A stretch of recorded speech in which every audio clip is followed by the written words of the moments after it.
In the late 1980s, the world of Hollywood filmmaking was a landscape defined by big budgets, big risks, and the constant pursuit of the next blockbuster. It was in this atmosphere that a small family comedy, written and produced by the prolific John Hughes, began its journey, a journey that would ultimately become a legendary tale of studio hesitance, bold decisions, and unforeseen triumph. The story of Home Alone began with a simple yet irresistible premise. An 8-year-old boy, accidentally left behind when his family leaves for vacation, must defend his home against a pair of bumbling burglars. John Hughes, already renowned for his coming-of-age classics and knack for capturing the humor and heart of suburban America, envisioned a holiday film that would blend slapstick comedy with genuine emotion. He promised Warner Brothers that he could deliver this film for under $10 million, a relatively modest sum for a feature at the time. But as the production gears started turning, the realities of filmmaking quickly set in.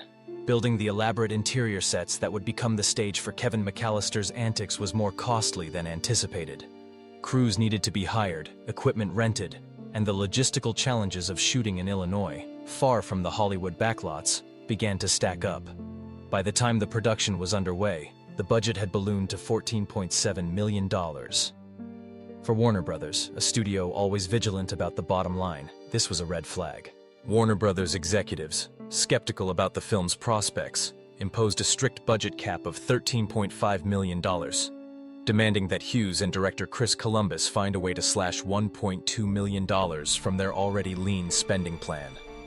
The creative team pushed back, insisting that further cuts would compromise the film's quality, jeopardizing not just the look and feel of the movie, but the very elements that would make it resonate with audiences. The standoff grew tense. Warner Brothers, unconvinced and unwilling to budge, made the fateful decision to shut down the project, placing it in what is known in the industry as turnaround. This meant that the film was officially canceled, but other studios were free to pick up the project, provided they reimbursed Warner Brothers for what had already been spent. What Warner Brothers didn't know was that John Hughes had quietly anticipated this outcome. Even as negotiations with Warner Brothers grew strained, Hughes had been in discreet talks with Tom Jacobson, an executive at 20th Century Fox. Fox, always on the lookout for wholesome family-oriented fare, immediately recognized the appeal of Home Alone.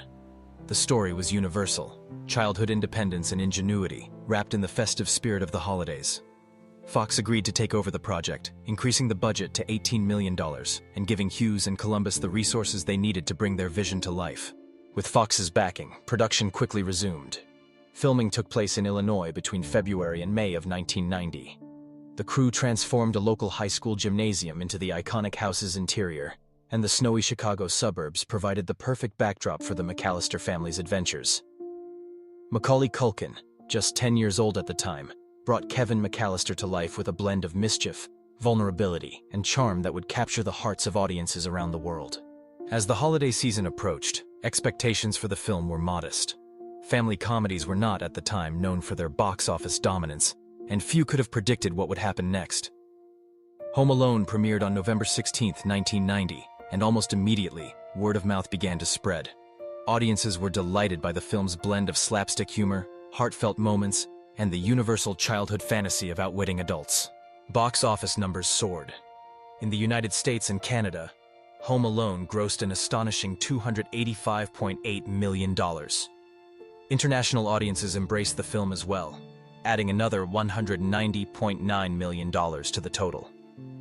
By the end of its theatrical run, Home Alone had earned $476.7 million worldwide, making it the second highest grossing film of 1990, surpassed only by the romantic fantasy Ghost. Even more remarkable, it became the highest grossing live-action comedy of all time, a record it would hold for an incredible 27 years. But the impact of Home Alone extended far beyond the box office. The film became a cultural touchstone, spawning a franchise that included sequels, merchandise, video games, and even a theme park attraction. Kevin McAllister's clever booby traps, the memorable performances of Joe Pesci and Daniel Stern as the hapless burglars, and the film's warm holiday spirit became indelible parts of pop culture. The movie's iconic score, composed by John Williams, added a touch of magic that elevated the story from simple slapstick to genuine holiday classic. For Warner Brothers, the decision to walk away from Home Alone became a cautionary tale, one of Hollywood's most famous missed opportunities. Had they invested just a little more faith and a little more money, they might have reaped the rewards of a film that would become a perennial favorite, cherished by generations and watched in countless households every holiday season.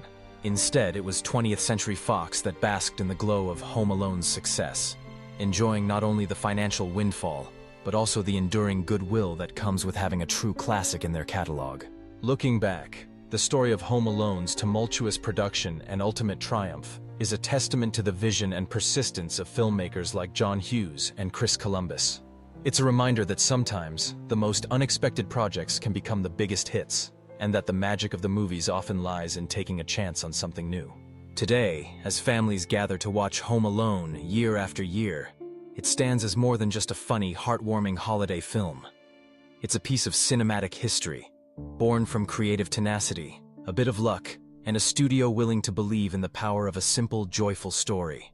And for Warner Brothers, it remains a lesson in the unpredictable alchemy of Hollywood, a missed chance that turned into a beloved holiday legend.